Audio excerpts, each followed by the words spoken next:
Hello student, welcome in this video of electricity. हम बहुत ही इंपॉर्टेंट टॉपिक पढ़ने वाले हैं और वो है डोमेस्टिक सर्किट। जो डोमेस्टिक सर्किट मीन्स हमारे जो हाउस होल्ड सर्किट है, मतलब घरों के अंदर जो वायरिंग होती है वो किस मैनर में होती है, वो सीरीज कॉम्बिनेशन में होती है या फिर पैरेलल कॉम्बिनेशन में होती है, तो या किस कॉम्बिनेशन में होनी चाहिए, इसके बारे में हम डिस्कस करने वाले। तो अगर हम डोमेस्टिक सर्किट को सीरीज कॉम्बिनेशन में लगाएं, हम सारे अप्लायंसेस को सीरीज कॉम्बिनेशन में लगाएं तो क्या होने वाला है, और उनको अगर हम पैरेलल कॉम्बिनेशन में लगाएं तो क्या होने वाला है, उसके बारे में डिस्कस करते हैं। देखो, अगर हम उनको सीरीज कॉम्बिनेशन में लगा देते हैं तो क्या होगा, क्या प्रॉब्लम क्रिएट होंगी।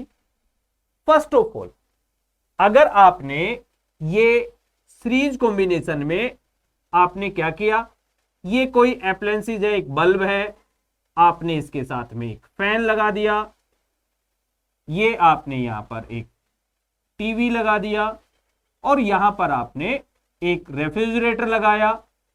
तो इस टाइप से आपने एक सीरीज कॉम्बिनेशन में एक सर्किट बनाया और इसमें आपने अपने घर की सप्लाई दे दी। तो क्या होगा, आप यहां से एक स्विच लगाएंगे, तो अगर आप ये स्विच ऑफ करते हो तो सारे अप्लायंसेज एक साथ बंद हो जाएंगे। आपको सपोज करो फैन नहीं चलाना, टीवी देखना, ठीक है, बल्ब ऑन रखना, रेफ्रिजरेटर चलता रहना, लेकिन आप जैसे ही स्विच ऑफ करोगे सारे अप्लायंसेज एक ही स्विच से ऑफ हो जाएंगे एक साथ। तो आप इंडिविजुअल अप्लायंसेज नहीं चला सकते, क्योंकि आप सीरीज कॉम्बिनेशन में हर एक अप्लायंसेज को अपना स्विच नहीं दे सकते, क्योंकि कोई भी स्विच आप लगाएं, कहीं भी लगाएं, आप यहां पे स्विच लगा दें तो जैसे ही इसको ऑफ करेंगे ये सर्किट टूट जाएगा। कहीं भी सर्किट, कहीं भी अप्लाई करें स्विच को, तो वो स्विच हर एक अप्लायंसेज के करंट को एक साथ इमीडिएट स्टॉप कर देगा। तो इट मींस आप अगर एक अप्लायंसेज टीवी देखना चाहते हैं तो ये सारे अप्लायंसेज भी आपको चालू रखने पड़ेंगे। एक बात।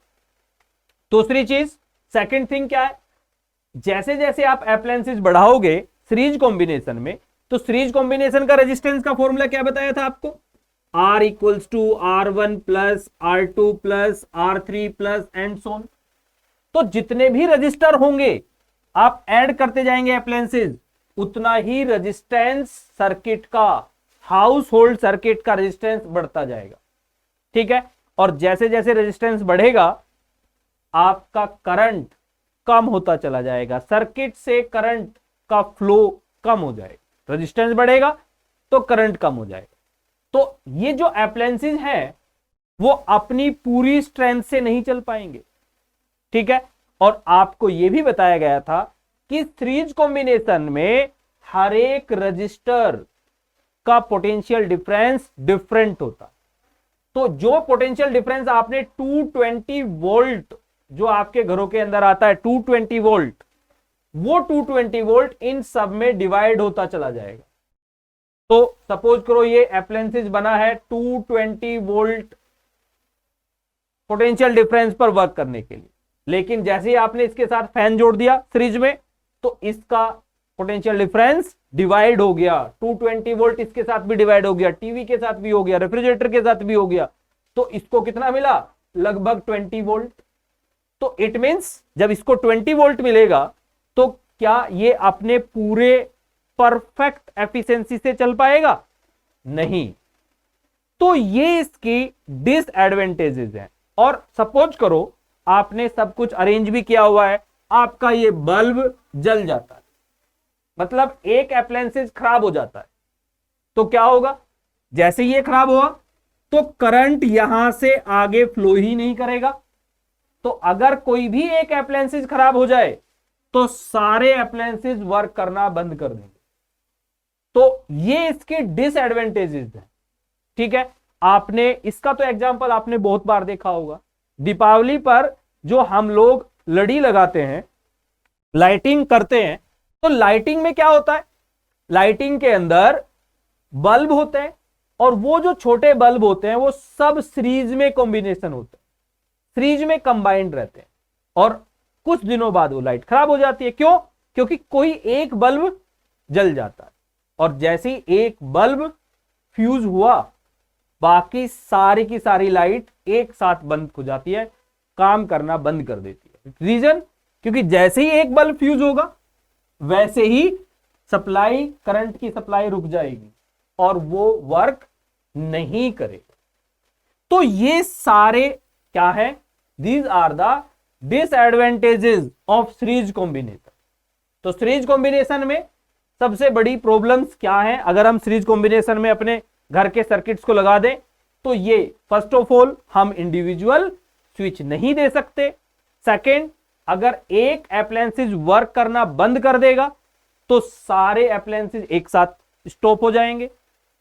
थर्ड प्रॉब्लम क्या है, क्योंकि पोटेंशियल डिफरेंस सब में डिवाइड हो जाएगा तो ये कोई भी अप्लायंसेस अपनी पूरी एफिशिएंसी से वर्क नहीं करेगा। जैसे ही आप ये सीरीज सर्किट में, सीरीज कॉम्बिनेशन में अप्लायंसेस को ऐड करते जाएंगे, पोटेंशियल डिफरेंस कम होता चला जाएगा तो एफिशिएंसी कम होती चली जाएगी। फैन बहुत धीरे धीरे घूमेगा, बल्ब बहुत धीरे जलेगा, बहुत डिम जलेगा, लाइट कम देगा, ठीक है। और हो सकता है रेफ्रिजरेटर और टीवी तो चले ही ना, ठीक है, क्योंकि इतनी पोटेंशियल कम हो जाएगा कि वो ऑन ही नहीं होंगे। तो ये इसके डिसएडवांटेजेस थे। दूसरा, चौथा डिसएडवांटेजेस हमने क्या बताया कि जैसे जैसे आप सर्किट ऐड करोगे वैसे वैसे क्या होता जाएगा, रेजिस्टेंस बढ़ेगा और रेजिस्टेंस बढ़ने से इलेक्ट्रिक करंट कम होता चला जाता, ठीक है, मतलब वही सेम एफिशिएंसी कम हो जाएगी। अब इसके अगेंस्ट में अगर हम पैरेलल कॉम्बिनेशन में सर्किट को लगाते हैं, अप्लायंसेस को पैरेलल कंबाइंड करते हैं तो उसके बेनिफिट क्या है, एडवांटेजेस क्या है, ये आपके पॉजिटिव और नेगेटिव टू वायर्स है। इसमें आप पैरेलल कॉम्बिनेशन में आप अपने अप्लायंसेस लगा रहे, तो ये आपने क्या किया, ये बल्ब लगाया, ये यहां पे सपोज करो आपने एक फैन लगा दिया, सपोज करो यहां पे आपने रेफ्रिजरेटर लगाया, यहां पर आपने एसी लगाया, ये टीवी लगाया, अपने घर के जितने भी अप्लायंसेज हैं वो आपने यहां पे पैरेलल कॉम्बिनेशन में लगा दी, फाइन। तो सबके आप इंडिविजुअल स्विच लगा सकते हो, सबको आप इंडिविजुअल स्विच दे सकते हो। तो जिस भी अप्लायंसेज को आपको ऑन करना है उसका स्विच ऑन करोगे तो वही उसी का सर्किट कंप्लीट हो जाएगा और वो वर्क करना स्टार्ट कर देगा। तो आपको सारे अप्लायंसेज एक साथ चलाने की जरूरत नहीं है, आपको जिस अप्लायंसेज की जरूरत है आप उसी को ऑन करो, उसी का स्विच ऑन करो और वही आप इसका स्विच ऑन करोगे तो ये सर्किट ऐसे पूरा हो जाएगा। फैन का स्विच ऑन करोगे तो फैन का सर्किट पूरा हो जाएगा, फैन क्या करेगा, इलेक्ट्रिक करंट मिलने लगेगा तो फैन आपको हवा देने लगेगा। तो इस टाइप से आप जिस भी अप्लायंसेज का स्विच ऑन करोगे वो अप्लायंसेज वर्क करना स्टार्ट कर देगा। तो इस तरीके से आप इंडिविजुअल स्विच प्रोवाइड कर सकते हो in parallel combination, fine. Second thing, अगर सपोज करो आपका बल्ब फ्यूज हो जाता तो वर्क करना कौन बंद करेगा, ये बल्ब। यहां से इलेक्ट्रिक करंट आगे जाएगा नहीं तो इस पे फैन पे कोई फर्क नहीं पड़ेगा क्योंकि इलेक्ट्रिक करंट इसमें एज यूजुअल फ्लो करता रहेगा, ठीक है। रेफ्रिजरेटर के अंदर करंट एज यूजुअल फ्लो करता रहेगा, एसी के अंदर करंट एज यूजुअल फ्लो करेगा और टीवी के अंदर करंट एज यूजुअल फ्लो करेगा। अगर हम उसका स्विच ऑन करेंगे तो दे कैन वर्क प्रॉपरली। तो अगर एक अप्लायंसेस खराब हो जाए तो सर्किट पर, बाकी सर्किट पर कोई फर्क नहीं पड़ता, ठीक है। और क्योंकि पैरेलल कॉम्बिनेशन में सब एक ही पॉइंट पर जुड़े हुए हैं तो सबका पोटेंशियल डिफरेंस, अगर आपने 220 वोल्ट का मेंस लगाया है तो हर एक को, क्योंकि पैरेलल में पोटेंशियल डिफरेंस सेम होता है, तो इसीलिए हर एक अप्लायंसेस को 220 वोल्ट मिलता रहेगा। ठीक है, तो इट मींस हर एक अप्लायंसेस अपनी पूरी एफिशिएंसी से काम करेगा। तो ये नहीं कि आपने बल्ब जला दिया तो इसका पोटेंशियल डिफरेंस कम हो गया तो ये एफिशिएंसी कम हो जाएगी, धीरे धीरे घूमेगा, ऐसा नहीं है। क्यों? क्योंकि पैरेलल कॉम्बिनेशन में सबका पोटेंशियल डिफरेंस सेम है और सब अपने रेजिस्टेंस के अकॉर्डिंग सर्किट से करंट लेते हैं। तो इसलिए सारे अप्लायंसेस अपनी पूरी एफिशिएंसी से काम करते रहेंगे। तो यहां पर जो इसके डिसएडवांटेजेस थी वो सबके सब यहां पर ओवरकम हो जाते, सब में सारी जो कमियां थी वो दूर हो जाती। नेक्स्ट, जैसे जैसे आप पैरेलल सर्किट में अपने अप्लायंसेस ऐड करते जाएंगे, आपने बल्ब का स्विच ऑन कर दिया, फैन भी ऑन कर दिया, एसी भी चला लिया, तो क्या होगा?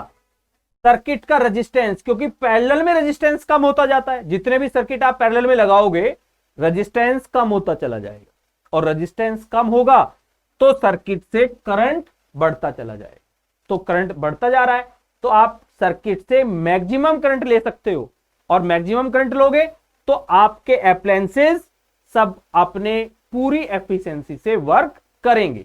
जो यहां पे दिक्कत आ रही थी, क्योंकि जैसे जैसे आप रेजिस्टेंस लगाओगे सर्किट का रेजिस्टेंस बढ़ जाएगा तो सर्किट से करंट कम होता चला जाएगा, तो कोई भी अप्लायंसेस अपनी पूरी एफिशिएंसी से वर्क कर ही नहीं पाएगा।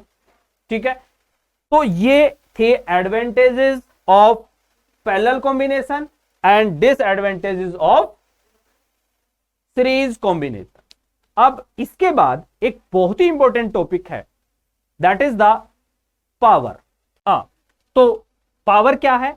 It is the rate of doing work with respect to time. भाई रेट ऑफ डूइंग वर्क किसके रेस्पेक्ट में? With respect to time. तो टाइम के रेस्पेक्ट में किसी भी अप्लायंसेस का जो रेट है, किसका rate? To do work is called electric power. तो power equals to work done upon में टाइम। अब पावर का सिंबल क्या होता है? पावर को रिप्रेजेंट करते हैं P से, वर्क डन को रिप्रेजेंट करते हैं W से, और टाइम को रिप्रेजेंट करते हैं T से। तो ये हो गया P equals to W by T। Fine. अगर आपको आप फर्स्ट वीडियो को देखें तो मैंने उसमें आपको इलेक्ट्रिक पोटेंशियल बताया हुआ है, और वहां पे क्या बताया? Electric potential V equals to W upon में Q।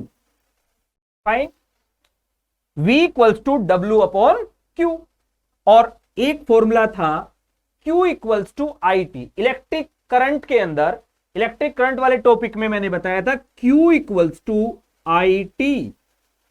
फाइन, तो यहां से आप V equals to W upon में I into T cross multiply कर दो, तो W इक्वल्स टू क्या आ जाएगा? V into I into T. ये वैल्यू इस फॉर्मूले में पुट करें तो फॉर्मूला क्या बनेगा? P equals to power equals to V into I into T upon में T। T से T कैंसिल आउट हो जाएगा, तो फॉर्मूला क्या आया? P equals to V into I। It means power of electric appliances is equals to the potential difference and the electric current taken by the appliances. इन दोनों के product के equal होगा। फाइन, अब देखो इस तरीके से हम अलग अलग फॉर्मूले बताने वाले हैं। तो P equal to V into I. अब देखो ओम्स लॉ की बात करें तो ओम्स लॉ क्या बोलता है भाई? Ohm's law, according the Ohm's law V equals to होता है IR। मैं यहां पे V की वैल्यू पुट करने वाला, तो क्या आएगा? P इक्वल्स टू V के प्लेस में I R, और I इंटू आई क्या हो जाएगा? I square into R. तो इस तरीके से एक नया फॉर्मूला आपको मिल गया, P equals to I square into R. Fine, अब देखो आगे बढ़ते हैं। अगर मैं यहां पर V की वैल्यू पुट ना करके I की वैल्यू पुट करता हूं, तो I equals to V upon R।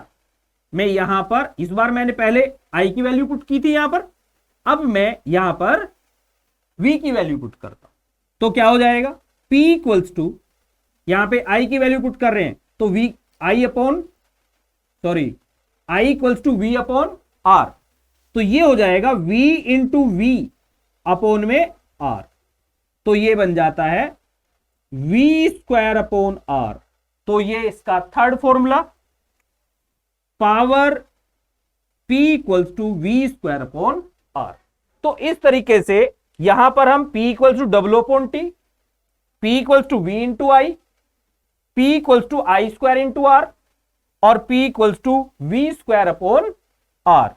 तो ये थे फॉर्मूले जो हम पावर के लिए यूज करते हैं।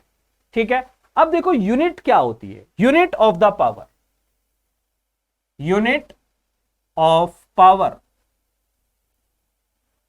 तो यूनिट ऑफ पावर की बात करें तो यूनिट यहीं से आने वाली है, तो क्या हो जाएगा unit, unit equals to W by T, यही है ना power, P equals to W by T. तो W is the joule, work is measure in joule and time in second, तो यूनिट क्या बन जाएगी, unit is joule per second, और joule per second is called watt, और watt का symbol होता है W। किससे रिप्रेजेंट करेंगे वॉट को, watt is represent by W। तो आपने कोई भी अप्लायंसेस देखा हो, उस पर दो चीजें लिखी होती है, एक तो वो किस पोटेंशियल डिफरेंस पे वर्क करता है, और एक उसकी पावर। 220 वोल्ट, अगर कोई भी आप कोई भी अप्लायंसेस देखो उस पे लिखा होता है 220 वोल्ट एंड कुछ ऐसे 100 वॉट। ठीक है, तो ये उसके मेजरमेंट है, मतलब अगर आप उस अप्लायंसेस को 220 वोल्ट सप्लाई करें तो वो 100 जूल एनर्जी एक सेकंड में कंज्यूम करेगा। 100 वोट मतलब जूल पर सेकंड। तो अगर आप अप्लायंसेस को 220 वोल्ट सप्लाई से कनेक्ट करते हैं, मतलब आप 220 वोल्ट का पोटेंशियल डिफरेंस दे रहे हैं, तो वो 100 जूल एनर्जी एक सेकंड में सर्किट से लेगा। तो ये होता है वॉट। नॉर्मली वॉट या फिर किलोवॉट हम यूज करते हैं, KW, kilowatt. 1 kilowatt equal to होता है 1000 वॉट। किलो, किलो की मीनिंग 1000, तो इसीलिए कहीं भी 1 किलोवॉट मतलब 1000 वॉट। ये 1 किलोवॉट के अप्लायंसेस आपके घरों में, जैसे जो पानी वाली मोटर होती है जिससे हम पानी की सप्लाई से पानी लेते हैं, तो वो कितना होता है 1 किलोवॉट। तो 1 किलोवॉट मतलब वो appliances, that particular appliances consume 1000 joule energy in 1 second. तो ये तो थी बात वॉट की, यूनिट आपको पता चल गया। तो ये 1 वॉट की मीनिंग क्या है, अगर आपसे बोले डिफाइन 1 वॉट, तो 1 वॉट क्या है, आपको 1 वॉट को डिफाइन करना है। तो 1 वॉट का मतलब, अगर कोई अप्लायंसेस है, ये कोई अप्लायंसेस है, ये बल्ब है सपोज करो, ठीक है, तो अगर ये एक सेकंड में 1 सेकंड 1 जूल एनर्जी कंज्यूम करता है, कितनी इलेक्ट्रिक एनर्जी ले रहा है, 1 जूल एनर्जी कंज्यूम करता है सर्किट से, तो पावर इक्वल टू क्या हो जाएगा W अपॉन टी।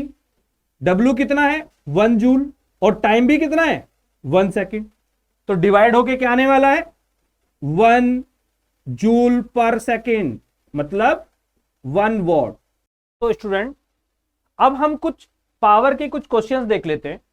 जैसे यहां पे आपके बोर्ड पे एक क्वेश्चन लिखा हुआ है, an electric bulb is rated 220 volt and 100 what when it is operated by 110 volt, 110 volt से हम इसको ऑपरेट कर रहे हैं, तो अब इसकी पावर कितनी होगी।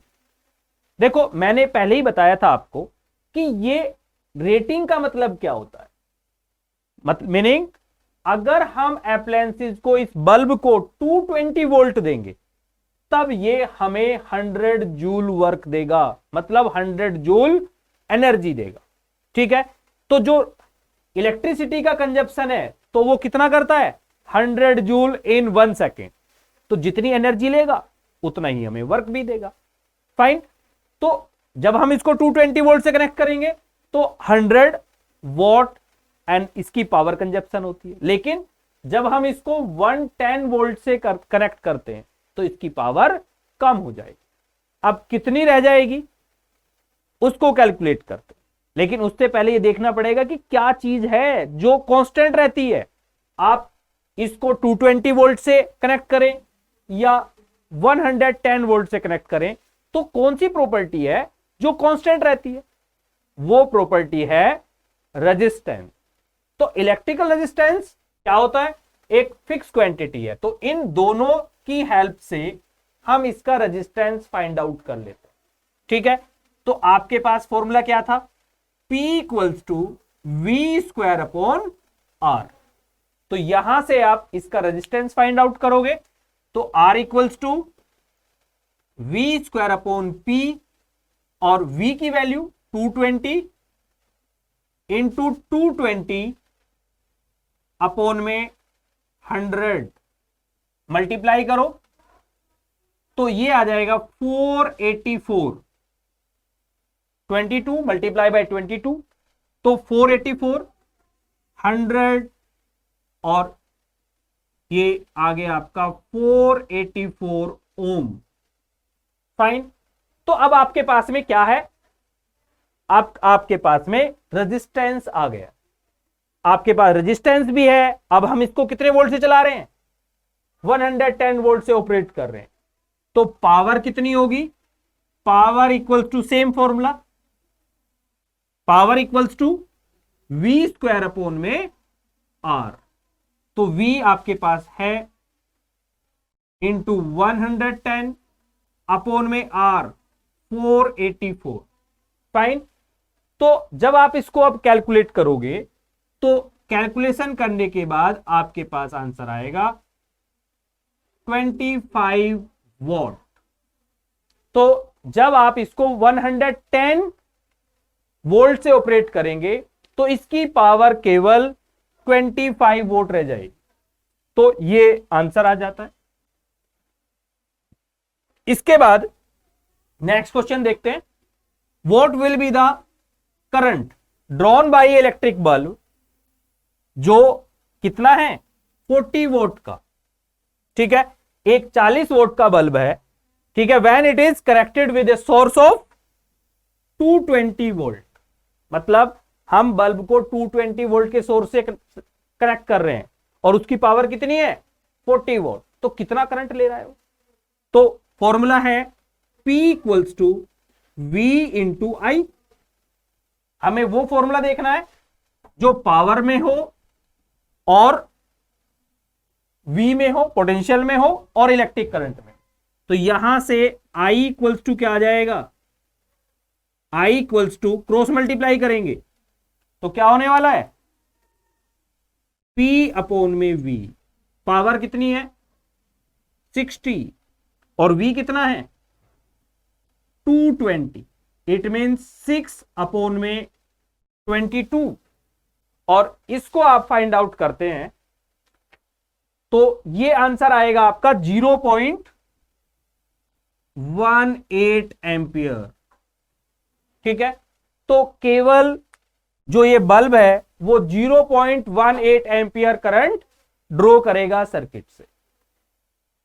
नेक्स्ट क्वेश्चन लिखा हुआ है, an electric bulb rated eight 220 volt and 100 what, what is the resistance. देखो भाई, अगर ये उस पे रेटेड है, बल्ब का जो बल्ब है रेटेड एज 220 वोल्ट, मतलब अगर हम उसको 220 वोल्ट के सोर्स से कनेक्ट करेंगे तो वो हमें 100 वोल्ट पावर देगा। तो हमें वोल्टेज V पता है, P पता है, रेजिस्टेंस R निकालना है, तो फिर से फॉर्मूला लगेगा P equals to V square upon R। हमें आर फाइंड आउट करना है, तो क्रॉस मल्टीप्लाई करेंगे, R equals to V square upon P, और यहां से वैल्यू पुट करें तो R इक्वल्स टू वी की वैल्यू 220 इंटू 220 अपॉन में पावर है 100, तो ये दोनों जीरो कट जाएंगी। 22 इंटू 22 इक्वल्स टू फिर से 448 ओम। तो सेम क्वेश्चन फिर से यही बन रहा है, रिपीट हो रहा है।